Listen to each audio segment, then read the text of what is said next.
yaşayır. Bir əsrdən çox yaşlı olan bina hər an uça bilər. Sakinlər hər an ölümlə üz-üzə qaldıqlarını deyir. Qəzalı binada yaşayan sakinlərin həyatı təhlükədən xilas ediləcəkmi? Aidiyyatı qurumlar bu kifayət qədər ciddi problem barədə nə düşünür? Bütün bu suallara cavab axtarmışıq. Materialı izləyin.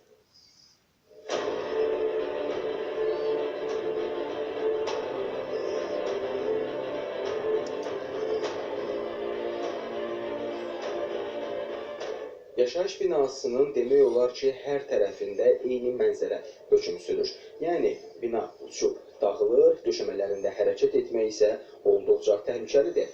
Amma buna baxmayaraq Nəsimi rayonu İzzət Həmidov və Eldar Tağızadə küçələrində yaşayan sakinlər bu vəziyyətdə dözməyə məcburdurlar. İndi bu binada 13 ailə yaşayır. Sakinlər deyir ki, 1900-cü ildə inşa olunan binanın istismar müddəti başa çatdığından hər an uçma təhlükəsi var. Elə bu səbəbdən bəzi sakinlər evlərini tərk edərək kirayələrə köçür. Binanın qəzalı vəziyyətdə olması ilə bağlı dəfələrlə əraziyə baxış keçirilib. Amma sakinlərə nə vaxt köçürüləcəkləri barədə dəqiq söz deyilməyib. Yuxarı mərtəbənin taxtaları çürüyüb.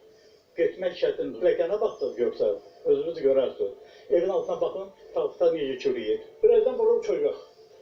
İçəridə kim öldü, kim qaldı, Allah bilir. Buna bax, bütün çatlayıb. O bina tikiləndən sonra bura çatlayıb gedir. Bütün evlər çöküb qardaş. Gedə o da mənim patalokum gecə yatanda bir çırp gələndə deyirəm, bu dəqiqə başıma töküləcək. Nəsimi rayon Mənzil Kommunal Təsərrüfat Birliyindən bildirildi ki, binanın istismar müddəti başa çatdığından təmiri mümkün deyil.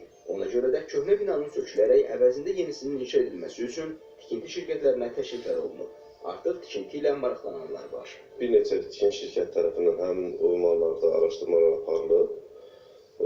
Müəyyən sənədləşmə işləri aparılmışdır. Əhalinin sayı, mənzillərin kvadraturalarla müəyyən danlar götürülmüşdür.